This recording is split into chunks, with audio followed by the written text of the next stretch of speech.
Hi, I'm Chris Hansen from Karate Unity. I travel, train, and teach all over the world.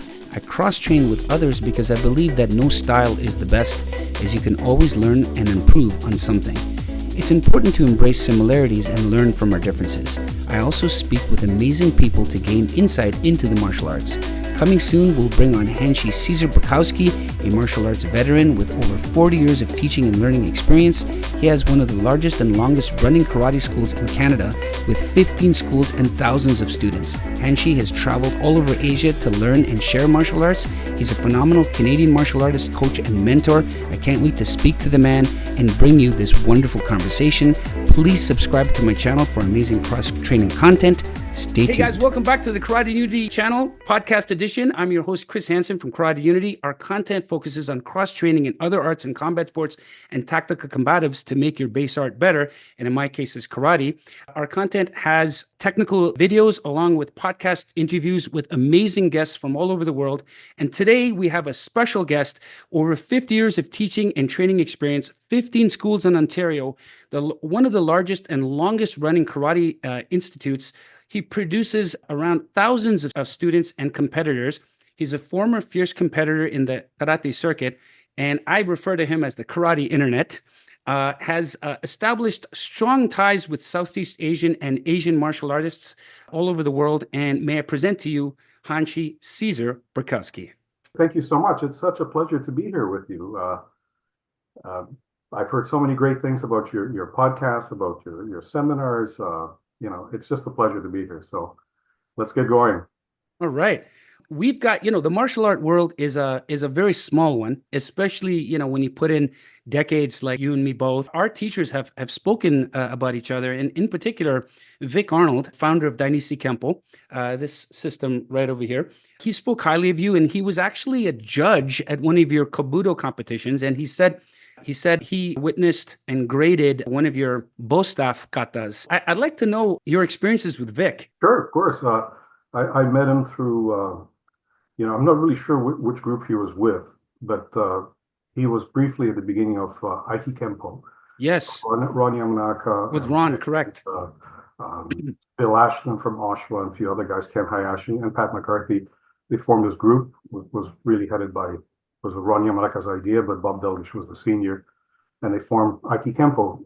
Even the name, meaning harmonious way of the fist, was very unique, and it kind of promoted all martial arts and within the scope of what we knew at that time. And Vic was one of the early Aiki Kempo pioneers. Some of them came, some of them went, but it was all like-minded.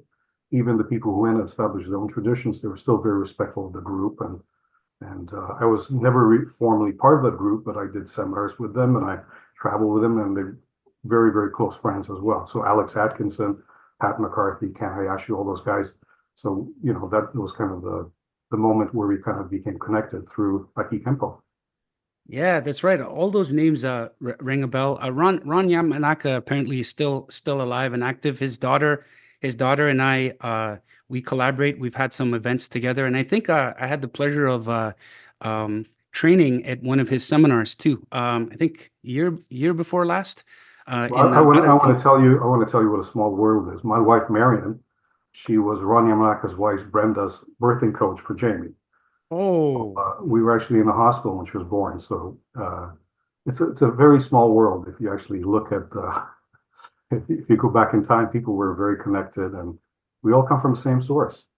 That's right. And correct me if I'm wrong. I believe back in the 60s, maybe low 70s, Soroka was like a melting pot of all the key karate players that around. Right. Well, not wouldn't you agree? Place, but when, for instance, where Kimeda Sensei came from Japan, he was Yoshinkai Kido. Yoshinkai, yeah. Teacher. Yep. He taught at Soroka's, so there were two people. There was basically two Japanese martial arts groups. You have Frank Hatashita, who had the Hatashita Judo Dojo, which was mostly on Queen Street for quite a while, and you had Soroka, who was first on Queen Street, then he was on DuPont Street, and any kind of who had practiced Japanese martial arts, whether it was Shorinji Kempo, whatever, they all their stint 3 months, 6 months, a year at Soroka Sensei's dojo, and helped them kind of move on and establish their own tradition. So he was very much, Soroka Sensei is not that well known now, but in the 60s, he was friends with Ed Parker and Bruce Lee, those guys, so he used to go to Ed Parker's tournaments, the International in California. Yes. He was very friendly with George Mattson in Boston area. So he was very much outgoing guy, and then became more and more internalized into the Chitoru group and his own group. As his own dojo's group, it was a Tsuroka dojo in every province in Canada in the early to mid 70s. So he had to kind of worry about that, look after that. But prior to that, he was very much of a participant in global martial arts. Yeah. Yeah, that name is if you guys don't know Sensei Tsuroka, look that up. I'm gonna put in links to the various martial artists that were mentioned in this podcast, just for your reference and study, just to get a good context of what we're talking about. There's a really rich history of Canadian martial arts that I'm still unraveling, as I go on in my journey. So yeah, stay tuned. But yeah, those names are very familiar. I've got friends that are really that were part of that legacy. My friends trained with Sensei Kameda for a while, and then we met Mustard Sensei. I don't know if you've heard of him before. Yes, I know quite well. Yeah. Yeah. And he's a very unique character because he's created like he's mixed a lot of martial arts together with his Aikido. So it's very interesting. But well, no, thank you. Go ahead. 30 seconds. I bought a book called Angry White Pajamas. Yes, that book. I remember that book. Because I'm very good friends with a very senior Yoshinkai teacher by name Kevin Block, who's one of the exceptional martial artists in Canada. He's a 9th dan in Aikido, and he finished the Shihan program in Japan, et cetera, et cetera. But he spoke of Sensei Mustard, but I didn't really put two together. I read the book, and he was the kind of the evil tough guy who, in the book. And when I met him, he's the nicest guy in the world. 100%. Great technician. We hit it right off, and just a wonderful human being. So we're talking for a couple of years now. At some point, we have to have a cross seminar, either here or in BC, but we definitely want to spend some time together. Oh, that would be great. Have you ever touched hands with the man before? I never trained with him. We taught at seminars. So he was on mat 1, I was mat 2. We kind of crossed each other when we were teaching. So we had some kampai after the seminar. Nice, of course. So, you can't miss just that. Just a wonderful guy. Oh yeah, I can't. Don't quote me on this either. It was St. Catharines or Niagara Falls. He had a big workshop there back in the early 90s. And it was an overnight stay. So we got a hotel room, me and my friend who trained in the Yoshinkai before. And I remember doing kamae stances and tenkan drills. And then he asked people from the audience, to experience the irimi. He was doing a lot of irimi. And I touched hands with him. I put my bridge hand out and boom, he just like took the hand, trapped it, took me down, got into a lock, knee on belly, tied me up. It was like all happened in fractions of a second. And I was pretty impressed, and he's a great guy. I mean, like he gave me his business card and he says, anytime you're going out west, come and check us out, type of thing. But you see, the vision you have for martial arts, your seminars and your podcast, things like that, you're so, maybe the word is fair across the board for all martial arts and all systems and all styles. And the thing is that there's some great martial artists and there's some okay styles. Sometimes, Aikido is getting a bad rap sometimes because people really, meet anybody like Sensei Mustard or Sensei Kevin Block or any of the, there's a phenomenal French teacher, Christian Tesser, who's just unbelievable, skillful grappler, fighter. He's a pure Aikido guy. So they kind of see these kind of the Bushido kind of things where the guy takes his thumb, touches somebody, and they fly through the air, and people think that's Aikido. That's not Aikido. That's just silly, pure silliness. It insults the art. I mean, I feel very sad watching those videotapes. It does, and but it's all part and parcel of the whole social media game and algorithms and all this kind of stuff. I mean, I look beyond the noise, I have to say I was guilty of these kind of prejudgments before. I used to think Aikido was useless. Tai Chi Chuan is useless and stuff when in fact, I felt it. Like I'm sure you Yeah. can talk about this. Yeah. Yeah. I've touched hands with combat Tai Chi players. Right. I've touched hands with Aikido kas that use it for law enforcement and things. And these guys don't Right. have a very huge uh uh a digital presence online Right. because they don't care about these things. No, They train very hard. And I've touched hands with these guys, and what you see online is very different yeah. from how they practice it, you know. And I have respect for all arts, and that's one of the reasons why, you know, I do what I do. And I try, it's a hard thing though to bring everybody together. And I'd like to talk about that later, like Yeah. how, you know, the challenges in the martial art world. Like, there's too much segregation, you know. But Well, anyway, just a side note. Both Kevin Block and Robert Mustard, they both graduated from the Tokyo Riot Squad right, training program, which is several months, and you learn both empty hand techniques and combative techniques with a stick. They use kind of like a 4-foot stick. Still to this day, it's kind of like a Joe, but they use it for riot control. And they both graduated from the program, so they have a very realistic understanding of what Aikido is, which I really appreciate. 100%. And you know, it's really cool because, you know, as part of Karate Unity here, you know, we embrace all the styles. And like, I'm sure, like, I'm speaking to the choir here when I say that at the end of the day, when it comes down to applications, everything looks and feels the same way. Right. You know, two opponents crash together, and really you're left with very limited options. Right. And it's a losing game unless you get there first, type of thing. And all arts express itself pretty much in the same way on the application level, you know. 100%, 100%. Yeah. There's a lot of caveat you have to watch for. Some people become drunk on their own Kool-Aid, So I mean, you Yep. have people who are really good at Wing Chun, but they only, they work in very close quarters and linking punches, and that's all they do, and they're very good at it. But so if you kind of match them on their terrain, you're going to lose every single time. But the minute you change the game somewhat, they fall apart. And it's Right. not because they're not great martial artists, is they're lacking what you're promoting. They're lacking the cross view of other things. You have to look at it and see, okay, so I'm not going to be changing my style, but how would I deal with this? How would I deal with this? How would I overcome, rather than just having your, first of all, if your techniques only work on your student, you're not really practicing martial arts. You're practicing kind of a hybrid physical exchange, theater, if you will, and that's something, I've watched a lot of seminar, people teaching seminars, and they have to bring their favorite uke, have to bring the guy who knows at what point exactly throw themselves or whatever it is. They don't even do the lock and the guy's tapping out already. It's almost like a rehearsed performance. Yeah. And I think you should be able to take anybody from the audience, what you're saying about Robert Mustard Sensei. It should still work. I mean, obviously you don't want to go crazy and injure the person, but they should have appreciation for your art. If it only works on your student, then I would really question that enterprise. Yeah. I want to touch on that. So I've been doing deep dives on you and what you've been doing lately. And I usually, before a podcast, I do my homework and I study the guest. And I can't remember which podcast you said the statement, but you said basically all martial arts styles are basically the same. You said this with conviction. Right. And to me, this is huge because it's the essence of Karate Unity here.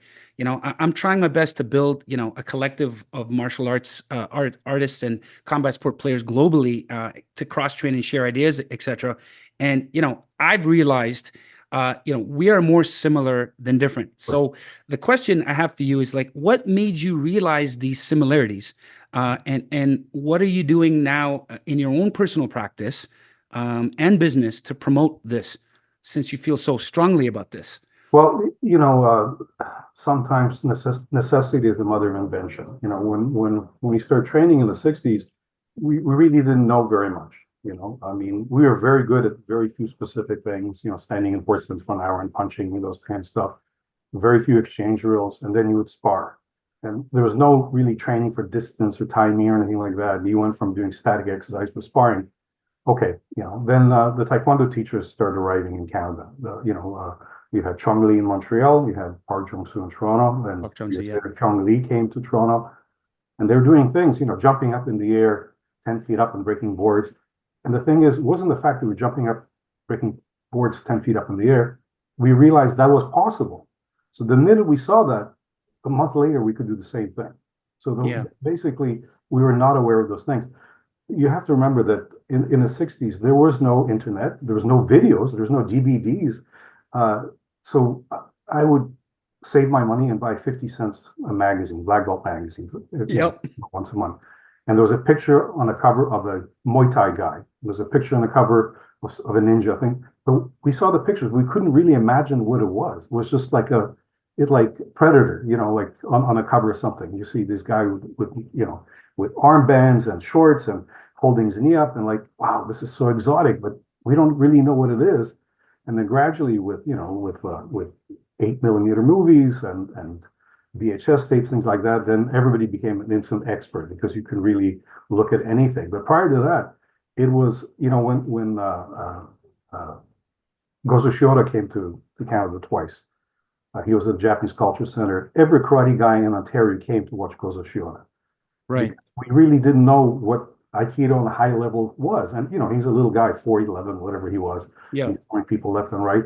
And we were so hungry. We didn't go to watch him for his Aikido. We were there to watch for karate. We were watching what techniques we could pick up and things we could steal and bring back to the dojo for Monday. And, so the things, this plethora of information available to you, it's almost mind-blowing now.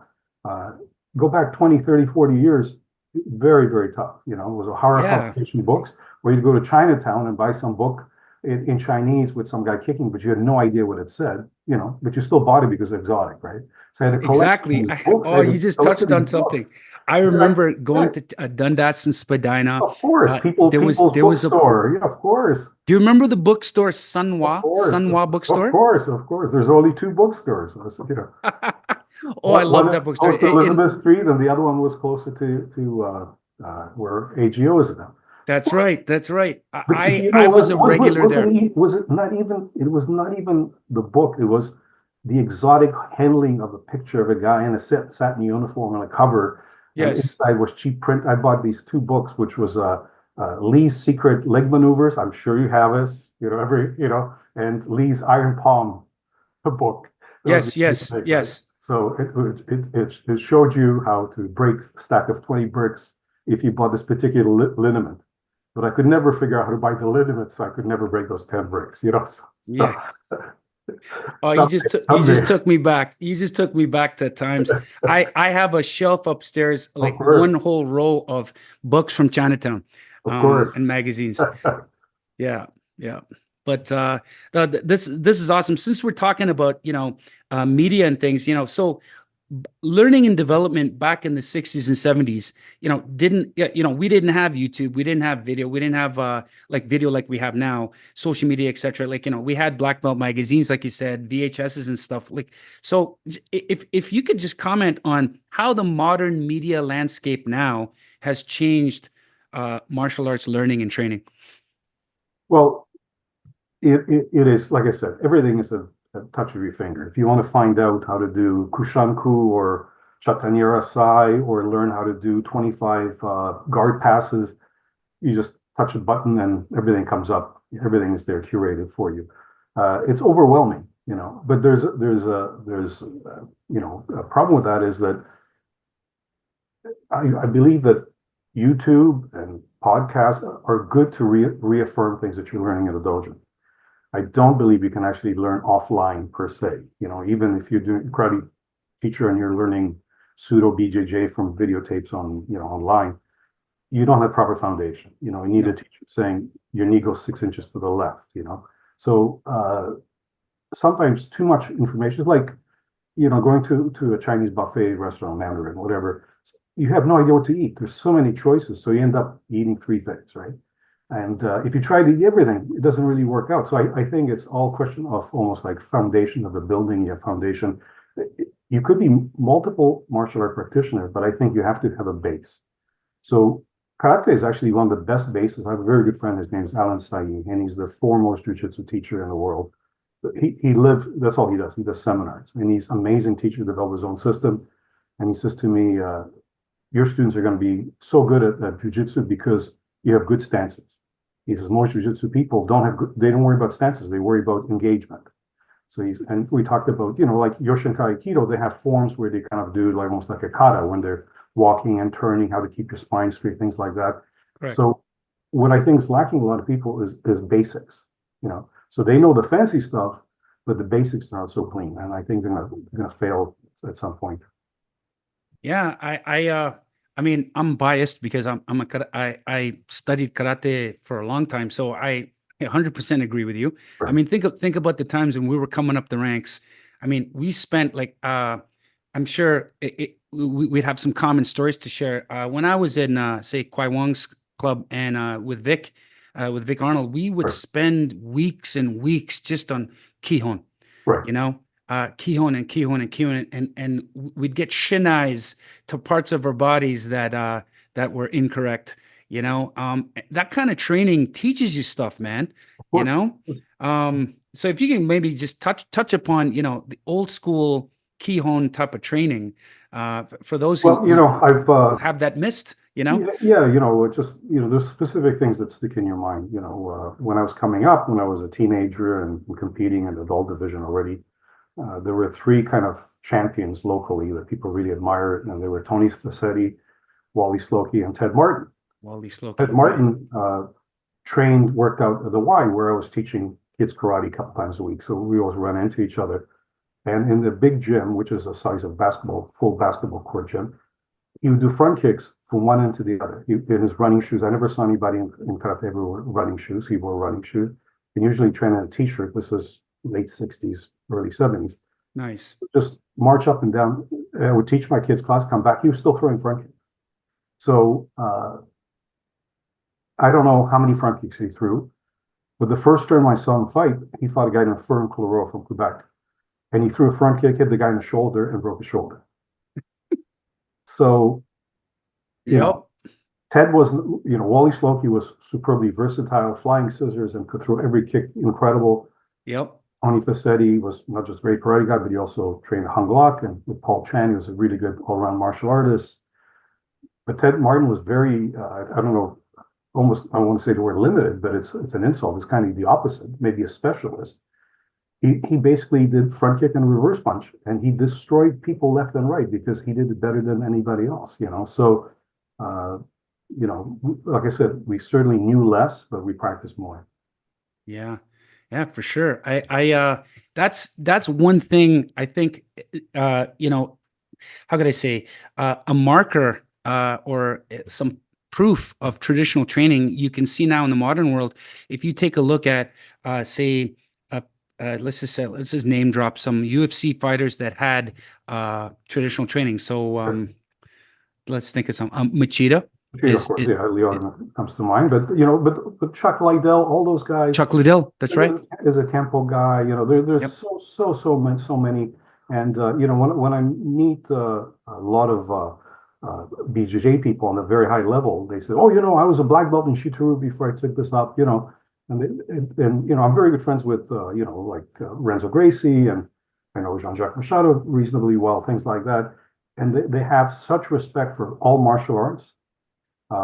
And again, like Jean-Jacques Machado has a lot of connection to Denny Inosanto, Eric Paulson, these guys.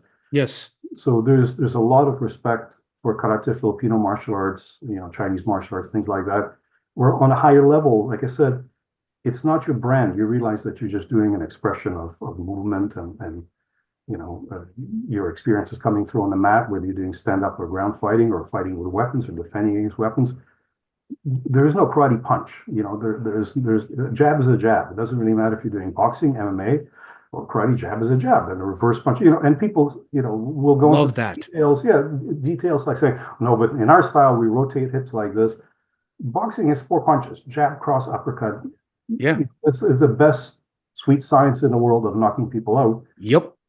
And of course, Mike Tyson throws a punch differently from Sugar Ray Robinson, and he throws a different punch from the early 1900 fighters. Obviously, it's still a jab. It doesn't really matter when you rotate your shoulder 1 inch to the left or right. Yep.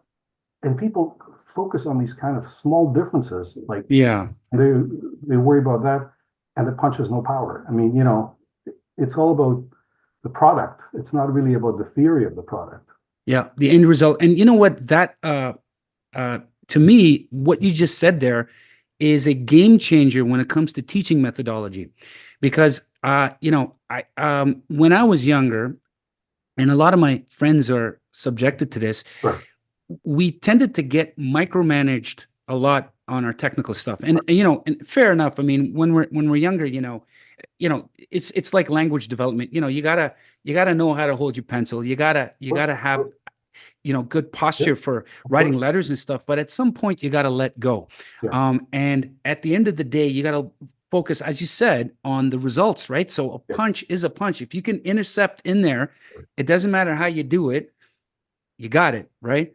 Um, So I don't want to name names, but in the early 70s to late 70s, we had a lot of kind of Shotokan instructors coming here, or Shorin-ryu, but American kind of Shorin-ryu, which is very different from Okinawan Shorin-ryu, come up here and they would do seminar, and basically you'd stand there and punch for an hour, and they would tell you no good, it should be 1 inch higher. And then the next seminar, the guy would say, no, the punch should be 1 inch lower. But there's no actually any kind of learning. It was just like, nah, dumb this, like, no, it's no good. Okay, it's so, some people at the seminar and they were transcended. There was mind-blowing experience. And for me, I always thought to myself, I drove 4 hours for this. Like, yeah. I was expecting something that I would come back and say, oh my God, I learned this and this. I have to think about it. Wow, this is lacking in me. This is a chance for me to improve. Nothing. It was all about, bending your knee 1 inch lower or bending your knee 1 inch higher, so that's where the passion in me awoke to look at other martial arts, really. Because I So realized that we have, like, every martial art to me is a delicious piece of cheese, except there's holes in it. So you have to love punch the that holes. analogy. Yeah. Yeah, yeah. Since we're talking about this, teaching methodology. So, what would you say is your differentiating method of teaching that stands out from others? Because everybody's got their sweet spot in teaching. So, what makes your teaching methodology special? Okay. So within our schools and within our system, there's two elements. There's the system itself, and there's the transmission of it, pedagogy of how we teach it.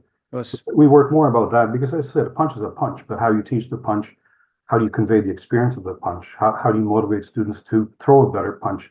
Motivating students is more important than just explaining the physicality of it. Yeah. You have people who are instructors who can give the material, You have people who are teachers that can transcend the material, and people who are true sensei, which can inspire the material, which will make the student go beyond the class and beyond the thought process. But I think if there's one thing that makes it a bit different for our school is that in our schools, we have 10 Q systems. So white belt is 10th Q, brown belt is first Q. Yes. So what happens is when you're a white belt, a 10Q system, 90% of your practice is solo practice, punching, kicking in the air, doing katas, things like that.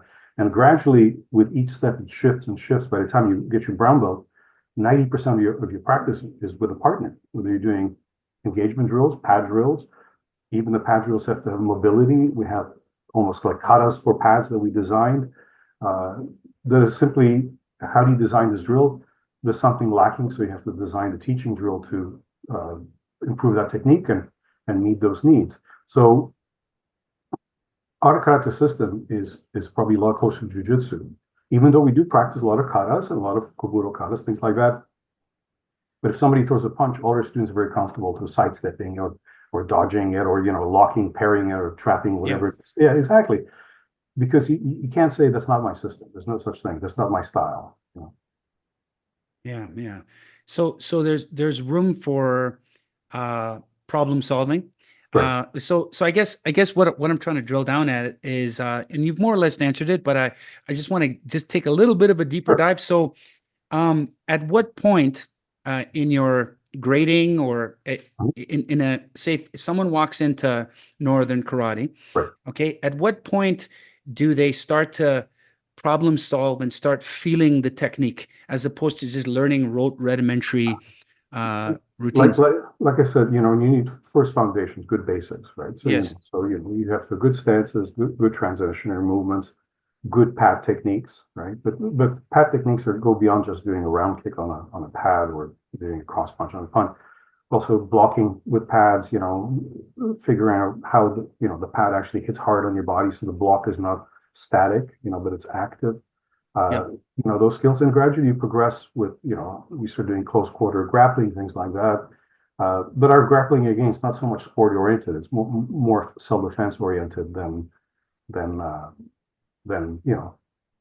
touching hands and then going to your knees and grappling with somebody.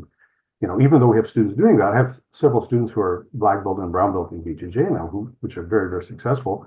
Yeah. That's not our core practice. Yes. Our core practice is still more self-defense based. Yeah. Yeah. Get out and be safe, right. Type of thing. To me, all martial arts, is they have one thing, which is life protection arts. Right. So from the Okinawan tradition is you don't want to fight, you don't practice to fight, but you have to be able to protect yourself, your family, your village, and your country. I mean, basically, and that's very common in Silat, in Filipino martial arts. In Southeast Asia, people talk about kampung. Kampung is my village, could be my nation, my tribe, my family, my people. So when they say that word again, because I'm not familiar with that. Kampung. Kampung means in Malay, most people say village. What language is that? Malay. Okay. So Bahasa Melayu in Indonesia, they use Indonesian Melayu, Bahasa Melayu. This be like French would be French Canadian, French and French, right? So Yeah. Indonesian, Malaysian, and the southern parts of the Philippines also use Malay as well. The more of the Muslim states that were originally Malaysia. Yep. Very nice. Okay, let's go back. Let's take a deep dive back. Your competition days. So if you look up Cezar Borkowski, you're gonna find out that he was a fierce competitor back in the Canadian karate circuit. So I'd like to let's talk about that. Like what got you into competition, and maybe talk about some of your best and worst fights. Well, competition was just a natural process of testing yourself, So I mean, so if it's the first tournament I competed was in the CNE, I caught a Seisan, I got second place. So I was competing. There's only very few tournaments, one or two tournaments, because again, I was a kid, when I became, older teenagers, my friends had cars, we could go to, faraway tournaments as far as Buffalo or Kingston, those exotic places, Yeah. But it's just, for me, what I love about tournaments, I met people and I made, instant friendships with Goju people, Shonru people, Taekwondo people, and I learned techniques from them. They would drop by, we would spar together, we would work out together and develop these great friendships, and we empowered each other. So it was really, everybody was really hungry, so the competition was just basically an excuse to get together and, Yeah. pick up some trophies, whatever, but that was not it, But for me, I kind of outgrew the competition. I met my wife at a tournament in Boston in 1983. Famous karate coach Chuck Merriman introduced me to Chuck Merriman, right? Woman. Yep. So my wife and I, we competed quite a bit in the 80s, and we kind of got tired of it. So, I had a very large tournament, which was the Canadian Cadbury Crunchy Canadian National. So it was an A-rated tournament in Canada. In 1983 or 4, we had over 1,800 competitors, which is unusual for that time. We had thousands of spectators. It was so successful. The fire department came every hour and told us they're going to shut us down because there's too many people in the gym. So, it was something really remarkable. But I just outgrew the competition. I've competed probably maybe, I don't know, 400 or 500 tournaments, and drive with students. We had a van, of course. We packed kids in and drove them every weekend. Some weekends we would go to two places. We went to a place called Mascouche, which is northern Quebec. And when it was over, we decided to drive to Chicago because the tournament in Chicago, so everybody slept, and I drove for 12 hours to Chicago, and we had a tournament there. It was awesome. It was awesome.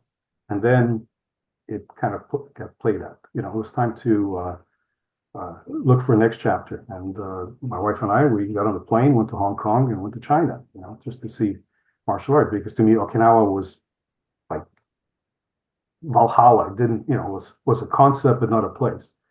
And then gradually I went to Okinawa, and again, people like Frank Baer helped me to find my footing there, and I met some of the incredible teachers, Nagini Soshin and Matsuyoshi Shinpo, et cetera. So different teachers, I trained with them, and I was so warmly welcomed, and I developed real passion for the Okinawan martial arts. Not necessarily technically per se, because I already had some experience, based on Shotokan or a Canadian Chitaru and, what we do here in Taekwondo and Kung Fu. I knew those things, but it's just the philosophy of it. It was in Okinawa, I discovered karate was a way of life. I truly mean that as a way of life, rather than just an activity that you do it, so there's no such thing as, hobby karate. You're either a karate person or you're not, and I knew that was always in me. So that helped me manifest that kind of desire to follow that path. So from tournaments, you decided to explore. But before we leave the tournament circuit, Sure. What made you kind of said, okay, this is enough for me? It's one of the things was Karate Illustrated started a rating system. So there was a rating system. There was, I don't know, 11, 12 groups. Canada was region 3. All of Canada was region 3.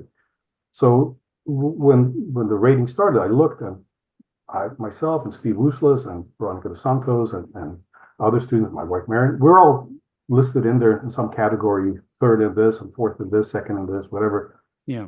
Kind of fueled us, like, oh my, well, if I'm number 3 in kata, maybe I could be number 1, And once you start hitting your regional top spots, you're rated on the national level. So in 1986, I was rated number 1 by Karate Illustrated as number 1 weapons competitor in North America, number 3 or 4 kata competitor in North America. And I thought, good, that's a good way to go out. So yeah, we still went to a few more tournaments, and our students still competed. I still have students competing, which is fine, because everybody's on a journey. Just my journey was going somewhere else at this point. But I'm not going to stop anybody else. I have students who are doing, tournaments. I have students who are doing traditional, like WKF tournaments. I have students who are doing grappling tournaments, and I support everybody. I cheer for everybody because they have to have the journey. They have to have that experience, and any changes that I think maybe should be happening will happen organically. After they have different experiences, they'll end up in the same place that I ended. Yeah. That's good. So you allow your students to find their path. I mean, that's like unrestricted. That's the natural law. Yeah. So that's really cool. You mentioned Karate Illustrated, and put a smile on my face because as I mentioned to you earlier, I got a stack of old like books and magazines, like even like back to, I've got some 70s magazines, 1981 Black Belt in Karate Illustrated. But so my question is, how'd you link up Karate Illustrated? Because to be there, that's pretty good. So how did that happen? Well, no, it's again, that time there was a particular editor. All the magazines have Miro Uehara is the guy who started the publications. He started Black Belt Magazine, and he started Karate Illustrated. Then he did Inside Kung Fu, and they had a mail order martial art business, so you could buy Fumiya Demura 8mm movie of him doing I remember that. Whatever. You can buy a patch. You can buy some black belt even if you didn't train. This first time you could buy belts online. It's not online, mail order. Right. And it was a guy by Bill Groak who was a sports guy. He became the editor of Karate Illustrated, and he took it from the traditional Asian master on the cover. At that time used to be saying, if Bruce Lee's on the cover, is going to sell. So you had Bruce Lee, and even after he passed away, you had Bruce Lee pictures on the cover, and you had exotic people like Tadashi Yamashita or Kubota Sensei just passed away. He was a remarkable Shorin teacher because they were exotic, so it was all about, and Bill Groak started putting Western faces and black faces because a lot of the fighters were black, and suddenly there were people that looked like you on the cover of the magazine. Was remarkable. And he's the guy who pushed the ratings and rating system. So we came up with an A-rated system. So our tournament in Canada was the only A-rated tournament in Canada. So it's kind of, he was the sports karate guy, and then he went on to Sports Illustrated, and of course the magazine took another turn and became more movie based. So it went from super traditional martial arts to sport martial arts to popular Jean-Claude Van Damme on the cover every month kind of thing, right? Yeah. So yeah, that's a cool connection. I've always when I always look at the magazines as vintage, like Right. when I look at that, I see such a plethora of history that's passed over the decades. And you know, just Well, just for it's a snapshot of the year. When you're looking at that, if you're looking at magazines from 1981, you can really see what martial arts were like in 1981. yes, What made people tick. The stories of them. Et cetera, et cetera. 1990, everything. 1980s kickboxing, and right. PKA kick of the 80s. So suddenly people wearing color uniforms and not wearing gi tops, and my great friend Jean-Yves Theriault became household name by knocking out Iceman. I don't know how many people, but he's a great guy to have on your podcast. He's I'd awesome, love to hook that up. awesome guy. Just when we get off, I'll call him right away because Oh God, that would be great. he's I'd a love great because speaker, I and followed him. I saw his last fight. I believe, correct me if I'm wrong, with Rick Rufus. He fought him. I think that actually, was his last retiring fight. his very last fight was with Don the Dragon Wilson in Montreal Oh, Sport. really? He fought? Really? Yeah. Oh, I didn't know that. I know because we did the demonstration before. We did demonstration between the matches.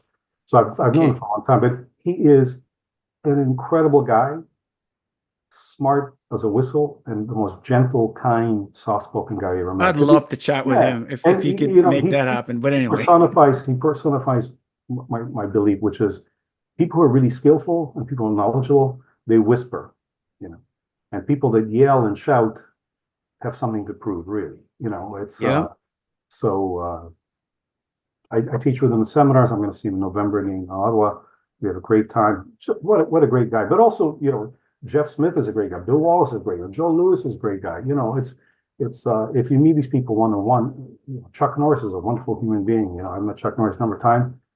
The strange things, I never took pictures, so I don't even have a picture. With it's like wasn't until you get your phone that you can take pictures. Yeah. And I'm so lucky I met all these great people, and Denny Inosanto and Tadashi Yamashita, and on and on and on. Just early karate guys, John Chung and George Chung. One was Yeah. a taekwondo guy, one was a very cutting edge. George Chung is now the editor and the owner of Black Belt Magazine, so he's kind of redoing that magazine. They were ahead of the times, and so when I watch these people, I would see John Chung throwing a sidekick in a kata. He did this kata to music of Beethoven's Fifth Symphony, and he did this flawless right foot sidekick. Then you would turn to the left, you would do this flawless left foot sidekick. I said, that's it. That's how we're going to kick from now on. When I saw Bill Wallace picking up his knee, holding his knee and round kicking, hooking people in the face, that's it. I didn't want to imitate these people. I wanted to possess this particular technique. Yeah. I trained with a teacher by named Tayatoru Miyazaki in New York City, and he had the best sidekick. It was like a torpedo going off. It was kind of based. He was a great fighter. He was, small guy who was in New York, very tough fighting area. He won numerous tournaments in New York, but he had the best concrete in the world. Like nobody. Can I ask you something? Sure. When this guy executed his sidekick, I find when people lash out a sidekick that's really effective, the chamber is not as profound. Like they don't chamber as much. No, the chamber is important for teaching beginners. Yeah. Alpha and omega starting point. But later on, organically, your body morphs. I mean, if you're a really good fighter, if you watch somebody who's a really good fighter, and they throw a round kick, there's no round kick chamber. It just organically goes from point A to point B. Yeah, it just shoots out. We tell our students, if you're doing a round kick, make sure you turn your base foot. And they all pre-turn the base foot, and the kick is not so strong anymore. But organically, when they learn to rotate the foot as they kick, the kick becomes stronger. So I think you need a lot of perimeters for beginners, and later on, they're actually detrimental in the long run. Because you really want to do things more in an organic way, right? Yeah. A lot of fighters in Midwest. There's a fighter, Ken Knutson and Flem Evans. They never chamber a sidekick. They basically took the heel from the floor to your hip. And slide under your hand. It would score this point. Like to us, it was completely a wrong way of kicking because you have to pick up your knee, index your heel, turn your body and kick. And that time they were gone already. So it was, but it was also a very sport-oriented kick, right? I mean, that kick was designed to score a point, and you would kick the guy and run away, and the flags would come up. If it was a real fight, the guy would still be coming at you, and afterwards he would chase you down, and and you have probably you wouldn't stop them with a sidekick. So, but all those things, I think it's just a specific technique for a specific moment or specific application. Yeah, yeah, yeah. But when I watch somebody, I would take away, like, that's it. I got to do this front kick like this. That was it. Like, and we'd go back to dojo. We'd work that. So we were not doing it the best taekwondo side kick, the best Muay Thai round kick. We're just trying to do the best possible kick that we could, the best possible straight, the best basic, ashibarai foot sweep. Like watch somebody take somebody down. Okay, maybe they're further back. Maybe they have more, transition or whatever. But those tournaments helped me a great deal to just develop better martial arts. Yeah. Yeah, no, it's 100% like you said earlier on. Tournaments test you. It's a testing environment, and you grow from there. So yeah, I have a lot of respect for that, especially now because I don't compete, but I did just intra club tournament kind of stuff. But my daughter now, she's 12, and she trains out of Sheffield Dojo in Stouffville.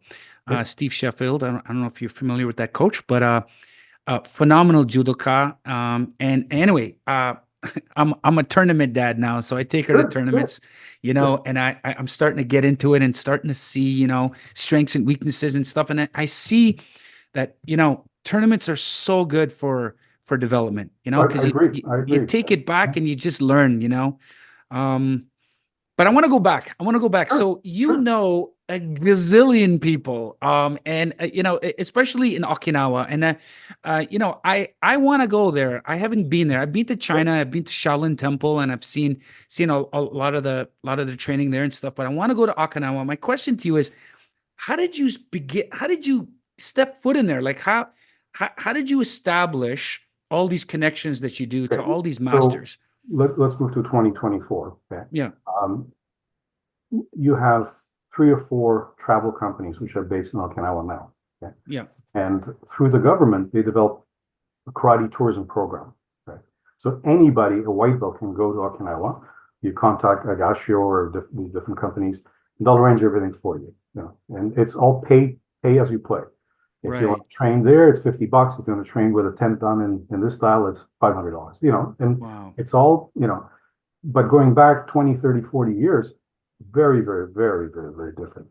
So first of all, Canadians are relatively new to Okinawa. Americans been there for a long time, since the end of Korean War. Okinawa was always the staging area both for Korean War and for Vietnam. Right. So a lot of Vietnam people would, going up there, they would do the service, they'd go to Okinawa for the rest, and some of them went back, some went back to the US, some of them staying there. So like Joe Louis got his black belt in Okinawa. Bill Waltz was in Okinawa. All these guys through military service. So, but the problem was that a lot of the really senior Okinawan teachers wouldn't teach Americans. You have to remember that Battle of Okinawa was horrific. There's no exact numbers how many people died, but it's safe to say around 300,000 people, which sounds like a lot. But that's when there was maybe 550,000 people living there. So you're talking about half of the population basically disappearing. This what Japanese used to call the Ametetsu, rain of iron. Battle of Okinawa started 7 months before the Americans landed there. So for 7 months they had these huge ships firing at everything. So if you're living in a house made of wood with bamboo roof, everything's burning. So they went into caves and things like that. So what happened is in the 50s and 60s and even early 70s, a lot of the Okinawan teachers had hatred for Americans. Mm-hmm. And gradually they developed, understanding that Americans actually helping them. Actually, Okinawa was basically a U.S. colony until 1972. We used U.S. dollars. You had stamps with American denomination, but then they embraced the American culture. So Okinawans always had this love-hate relationship with Americans.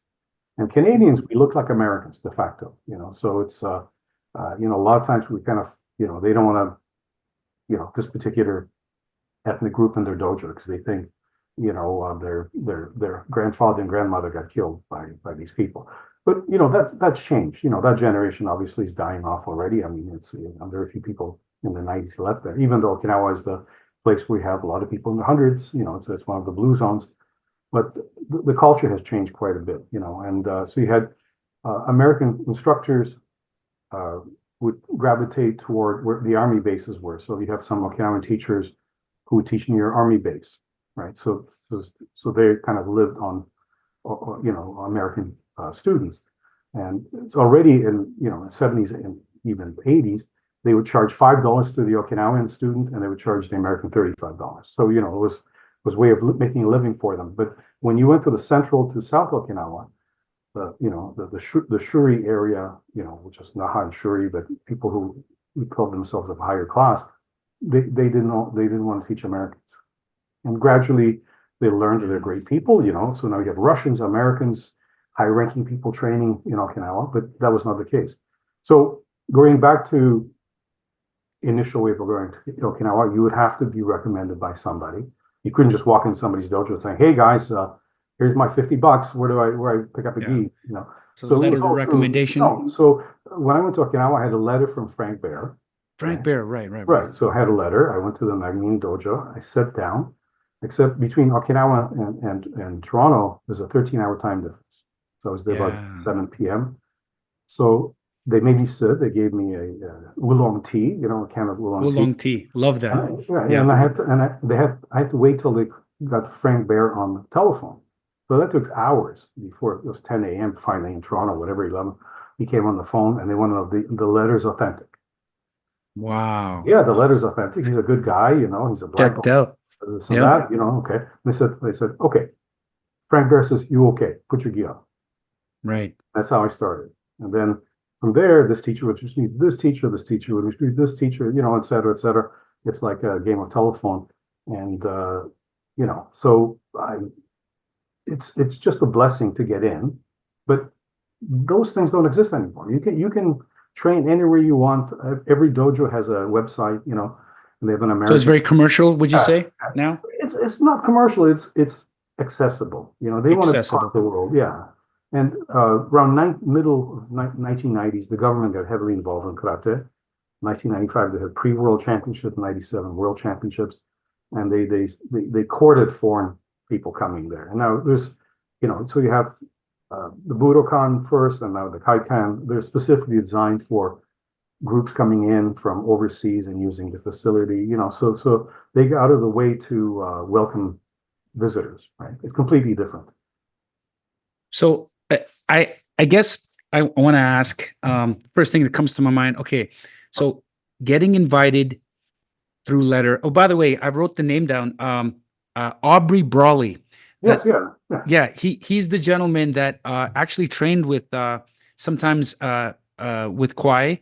And I met him. Aubrey is actually a student of a guy named Randy Punchin. Right.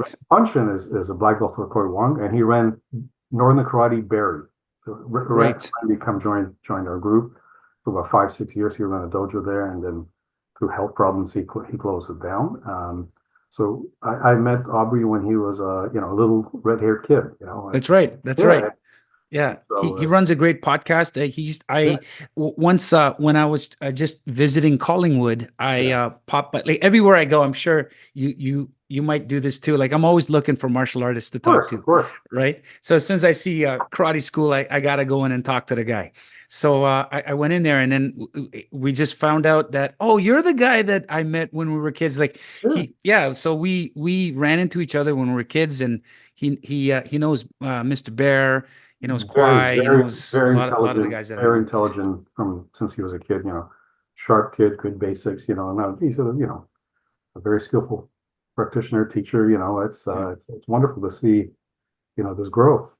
Yeah, but anyway, we sidetracked there. But sure. Yeah. So Frank Bear. So you get the letter. You get into Okinawa. And you train. So right. Let's do a comparison, a juxtaposition. Sure. So training back then through invitation, the quality of training you got back then, how similar or different is it to now, to any Joe Blow who pays his money to go into Okinawa now and train?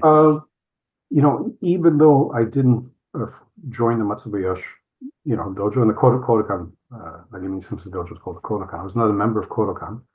but I was affiliate through recommendation of a senior teacher. That's how they thought it, right? So you have to be part of the group in some capacity. Yeah. You can't just walk in, right? So I mean, so it's all because Okinawans, it's just like any Chinese martial arts, Filipino martial arts, Malaysian, Indonesian. They really think it's a secretive, proprietary thing, right? So they don't want to give it away to strangers. So you have to prove yourself. You have to be a right moral character. You have to be, those things are very much. I truly believe they're part of martial arts. You have to be a good, kind person before you can learn how to hurt somebody. Yeah. So they're very, very careful. From there, I went through different dojos. I met Hokama Tetsuhiro Sensei, so I was friends with him for well over 30 years, and he blew my mind. Meeting him. We're very different. Nagamine Sensei, Matsuyoshi Sensei, Nakazato Joan Sensei. These are what I call old school teachers. Like do this, we do this kata 10 times, kata finished, go home. With Hokama Sensei, he's into asking why you do this? Why you do this? So it's like, why? Like he wants to know why I'm doing something. It's not telling me that how to do his way. And I start asking questions, and I asked him some question. And he says, I don't know. Okay, get in the car. We go ask. So he drove me to some place that somebody would know something, asking questions. Oh no, she said that his grandfather's dead, so we don't know. Okay, next, whatever. And with him is I learned this passion for research. It's just a lot of martial arts teachers, if you ask them a question about anything, they give you their answer, but they may not be the best source or best authority on a thing. Well, Hokama Sensei say like, hey, let's find out the best guy who knows. We ask him. So I ended up going to people's houses. They don't know who we are and all these strange things. But eventually you talk to them, you find out that you're interested in grandfather or, a famous teacher that lived in the village, Chin and Shikinyaka, and 150 years ago. And then, soon they'll pull out their bow and they have pictures of this relatively recent. They'll put some pictures and some stories. They invite the neighbor, and the neighbor knew them when they went to school together. So from Hokama Sensei, I learned this kind of crazy research thing, like always ask questions, always question everything. So you had both, Nagamine Sensei, who was incredibly bright. There's two Nagamine Senseis, the same person, before stroke and after stroke. So Nagamine Sensei was in his 80s late 70s, early 80s when I met him. Shoshin. Yeah, and I would do the morning class where you lock your legs and you 50 sit-ups. He and I would, he would see if you can do faster sit-ups than he can. And I was like, I couldn't believe his age. He's still flying with those sit-ups. So you had his kind of thing, and every teacher has their own kind of way of teaching. But Hokama introduced me to the village styles, like we're talking about Bo. People are familiar with the word Kobudo, which is kind of a construct made by two teachers, Taiyo Shinken and Matsuyoshi Shinko. So in Okinawa, there were bokatas for hundreds and hundreds of years. And they were, basically referred to gusku katas, which we call in English castle, but it's actually village and maybe some sort of bigger house to be referred to as a castle. If you had 3 windows, you'd be a castle, I guess, whatever. So you have these gusku katas, and you have village protection katas, and so that you practice these kind of forms of civil defense, empty-handed and weapon. Yeah. And, there's a long history in Okinawa on weapons prohibition. So from King Shoshin, prohibition of iron weapons, then Satsuma in early 1600s, prohibited weapons through articles of subjugation. So Okinawans always gravitated to wooden weapons, right? So bow is the main weapon. There's also tonfa and other weapons as well. And kama would be utilitarian thing to cut your grass and clean your garden. So people see old people on their knees cutting grass with kamas in Okinawa. So all those weapons are cross-purpose. Or obviously, it's a fishing. It's an island. In fact, Okinawa has many islands. Okinawa is just one island. So ore is a very normal thing for these people to have. A kama is a very normal thing for people to have, but the bow is always kind of like a symbol of control, so the Peichin class, the lower class the Peichin, it should be like lower class samurai. They would carry a bow, Oh, I never knew that. Right? Yeah. So those kind of symbol of policemen, Yeah. Same thing with sai. Sai originally was used as a single thing and was used as a symbol. The person holding the sai was the sergeant usually. So if you know a little bit of history of Japanese history, you have in Japan, they had a weapon called jute, which is like a metal baton with one hook on the side. Yeah, Jutte, Right, right? right. Yeah, yeah. So that became after Meiji Restoration, they had this first police force called Shinsengumi, which was the new police corps. And the guy who was in charge, they didn't have uniforms, but the guy in charge would have a jute. So you lift it up. It wasn't really a weapon like, hey guys, I'm in control here. So you see a guy coming with a jute, you know you're going to get arrested. So, Yeah. so you have this kind of long history of Kobudo, but going back to Taira Shinken and Matsuyoshi Shinko, they created this whole concept of Kobudo, like these kata, Shuji no Kon and Sakugawa and these katas, they made this modern Kobudo. But prior to that, every village had its own kata and its own system, and so Yeah. its own way of using the weapons. That's fascinating. As I'm getting older now, like I'll be 56 this year. I'm starting to slow down and do deep dives Right. into the culture and history, and because it just only gives what you're doing more meaning, right? Right. But before we leave, sorry, go ahead. Say 56. Kobudo is a natural transition for that. Okay, so we go through jumping and kicking and falling and grappling, doing break falls, flying through the air over pads. Kobudo is something that people really in the late 50s, 60s, and 70s really gravitate to because you have to control something, so it makes you slow down a little bit, makes you strong because you're holding things up. And it's almost like, to me, Kobudo is more of a form of meditation at this point than actually a martial art form. So yes. Vic passed away in 2015, Vic Arnold, and prior to that, over the last year or two, he said to me, he says, "Look, you're going to be getting up there in age." He says, "Start learning Kobudo," right. and start learning, the sword arts. He says, because that'll teach you movement, and it'll teach you how to use your biomechanics better, and I'm starting to see that, the more I touch hands with people who do that. If I can do maybe a plug, I know you're friends with the punch, kick, choke. Yes, crew, Randy those Dalphin guys. and those guys. Just Yep. amazing guys. I couldn't say enough things, but Aido, yeah. Nico Suino is, he's American, he's far away. He's Dearborn, Michigan, Michigan. He's one of the best teachers, not in US, Canada, probably in the world. And he has a good understanding because he's also very skillful in judo and Japanese jiu-jitsu. I did a workshop with him. Right. Yeah. So phenomenal. He's a brilliant speaker, communicator. If anybody's looking for a sword thing, that would be my first guy I would recommend. Oh, 100%. I second that. I was a little shy when I showed up there to train because it's totally out of my element, but they made me feel at home, and I love filming stuff. So I said, "Do you mind if I film this session?" And they said, "Go ahead." So I actually, if you check out my channel, there's a Iedo video that takes some snapshots and highlights of Nicholas's session that day in Waterloo, I believe. It was in Waterloo. Yeah. So no, 100%. Just a quick question. I just want to revisit this question. So getting a letter of recommendation into Okinawa versus now, where you can pay your way kind of thing, pay to play. My question is, like, are Okinawans, the teachers, are they holding back a little bit now than they were back then, or you're getting the kind of same level, of instruction? And in some ways the level is much higher because it's again, most of the Okinawan teachers were high school teachers, right? Yes. So starting from Itosu and Funakoshi to Okama sensei to endless number of teachers, there were physical education teachers or just regular school teachers, right? So they learned this whole concept of teaching, developing bite-sized material so you can digest something. The old teachers like Chokumotobu or even Chibana Chosen, they taught bits and pieces, you might learn this kata and the other person might learn a different kata. You're tall, so you're going to do this. You're short and squat, you're going to do this. But they, the Okinawans now follow the Japanese teaching model, which everybody learns the same thing. You go through the same steps, the same ranking process.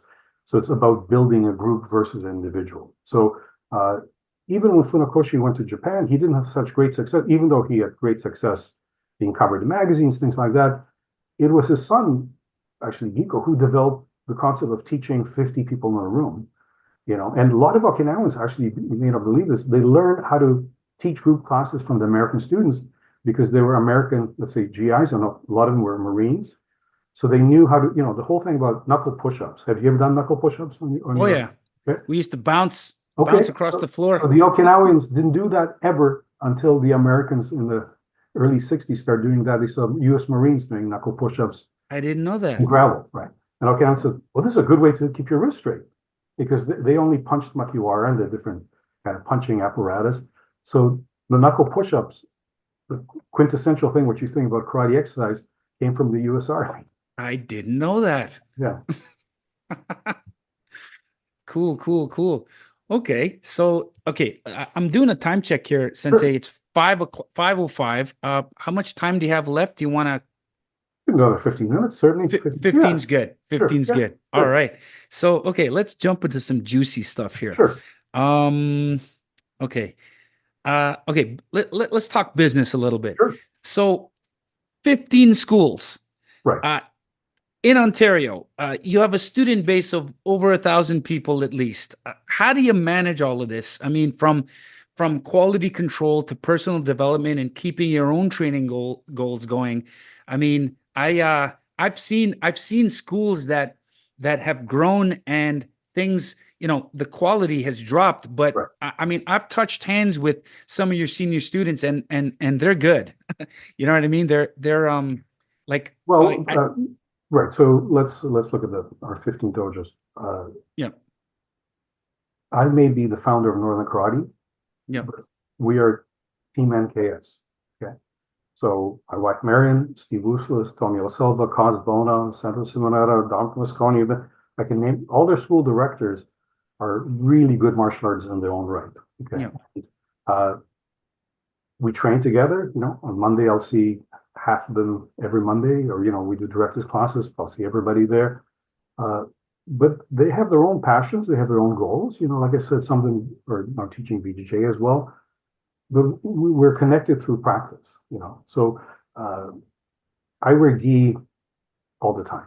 Like for me, it's just the perfectly normal. I know I will die in a gi, so there's no issue about it. And when I have a heart attack, a stroke, whatever, I'll fall down. There'll be a big smile, and that'll be the end of my path. My do will be, my Michi road will be finished. So.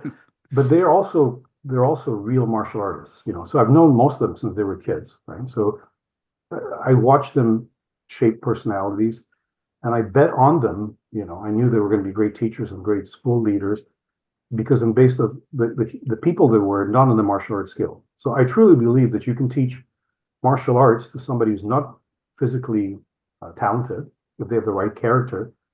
But if somebody's really, really talented and have bad character, you can have huge problems. So we're like a family. We have problems, whatever. We'll discuss something and get over with. But I know I'm dealing with people who are intelligent, compassionate, and that trickles down. So their senior teachers are compassionate, skillful. They practice all the time. They lead from the front, not from talking. Their younger instructors are the same. So so that the kind of it's kind of the culture will permeate your school. And I could have had 50 Northern Karate schools. People ask me, I don't want to say respect that person, but I thought there was some character flaw in them. And some of them went on and they have very successful schools now, and we're still friends, but they're not 100% in our mindset, so to say. Yeah. So regular meetings, establishing a family environment, and just knowing where everybody's at. And number one, training together. Yes. Right? So, if you're on the floor sweating together, how could you have any, apprehensions of somebody? Yeah. So that's key. That's key. Okay. So all right. Now, one of the biggest stereotypes out there, with and you see this in the States a lot too, right? Is this term McDojo. Right. And I'm sure you've tackled this before. Sure. So what would you say to the haters out there, who say that you run a McDojo? Okay. So I'm a firm believer of what's called Trudo in Buddhism, the middle path, right? Right. Like porridge, not too hot, not too cold. It has to be just the right temperature. So if you're not commercial per se, you cannot maintain the right environment for your students, right? So we have full-time dojos. We have a class at 7 a.m., 7 days a week, some dojos 6 days a week, whatever. So we can provide facility. We have over 100 paid instructors in our 15 schools, and they all have kids who are go to private schools, and they have mortgages and all that stuff. So that's the commercial aspect of it. Now, the actual teaching of it, if you have 3 students in class or 30 students in class, the techniques are exactly the same. The passion is there. The interest is still there. I think a lot of people use the term McDojo as a smokescreen because they're not willing to commit to that level. So I mean, you can have a terrible school which is very successful because you're in a town that has no martial arts, or you have great marketing, whatever, but you're not going to sustain success for a long time, right? So I mean, we're in business 52 years, and it's Wow. every day we reinvent ourselves. It's every day we unplug the toilet and look for lost shoes, whatever it is. It's all part of it. But the way you punch, you have to put your thumb on the bottom, and you have to rotate your hip. That has never changed. So it's like I said, some people are poor teachers, and they're still successful because of the location where they are, and the small dojo in some town. The minute the bigger, better teacher comes in, everybody will move over there. But it's almost like somebody's successful, you have to find some negative thing about that person. So Yeah. I don't believe in that term. I couldn't care less. If so, So if you look at McDonald's, they have phenomenal quality control, right? There's Yes. a good chance if you walk into McDonald's, you're not going to get food poisoning. Right? Yeah, that's right. So I mean, sorry, go ahead. Yeah, certain things you have to understand what you're saying. So So Yeah, I'm going to be speaking with Rob from McDojo Life. He runs a big okay. channel, Good, and yeah. he's a at first when I told him this, so it's not like I'm going behind anybody's back. Full transparency. Sure. I thought he was a negative guy because the whole McDojo idea has a negative connotation, Yes, of right? course. But the kind of things that this gentleman is criticizing are the fraudulent martial artists Right. out there, Yeah, agree.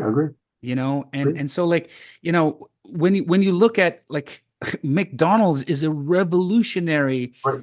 business paradigm, Right. and I know we're running out of time here, but maybe at another podcast, if Sure. we can have one, I'd love to talk about,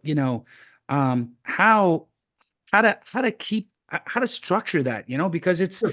it's like, look, I'm going to tell you something right now. Sure. I'm a school teacher by Right. the day, and I do this part time. It's my passion gig. I make content. I train out of my dojo here. I Sure. teach and I fly internationally and all this kind of stuff. Right. But the reason why I told you this is I speak to a lot of kids, Sure. and whenever I talk to kids and say, "Have you studied karate?" Right. They say yes. They say they've been to Northern. So I mean, you're out there, and you're clearly doing something right over 5 decades. Yep. So McDojo does apply to you in a sense Right. of Yeah. of a good solid business foundation. But the negative aspect, see that's the thing. Like, people, when they hear McDojo, they just see the Yeah. negative part of it, but they got to understand, who's doing what, Right. um, Like I said, I don't have a problem with that term, and it's I can function in different environments. If I'm in a room full of MMA fighters, I feel welcome. If I'm room, with different people who are very successful in American business, Jeff Smith, Joe Corley, Dave Kovar, great training. If I talk to those guys, I feel at home. If I'm in Okinawa doing ultra traditional training, I feel at home.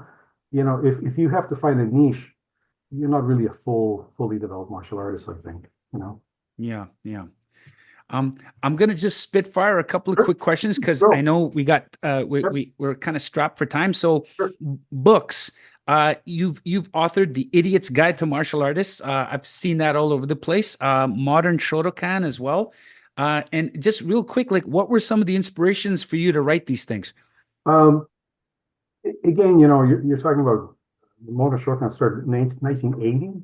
And Yeah. it's guide, I think, less 80s. You go through stages in your life. Right now I write blogs and I write for about 5, 6 different magazines, things like that. And it's personal musings. It's Right. like I see something and I want to make a comment. I think it's never negative or positive. It's just a comment like, this is happening, and why is this happening? Okay, maybe you think about it. So I have a very good friend, Pat McCarthy. We've known each other for a long time. We were strongest opponents in the 70s. We competed in the same division and stuff. And now we're the best of friends. He lives in Okinawa for the last 3 years, whatever. Yep. And he puts out a book every 6 months. A brilliant book, like, sizable book and revolutionary book. But that's his thing. My thing is to stand a horse stance and throw punches or lie on the floor and do break falls. That's my thing. I don't have to write books anymore. That's my choice. So, Yeah. in seeking fame and things like that, some people, they want to start channels and things just because they want to be known. It's just part of your journey. If that makes you happy for a time, go for it. Do it. Do that. I have a problem with people writing books because a lot of people write the same book. Like every person who goes to Okinawa a few times just to write a book, and it's always dates of this teacher.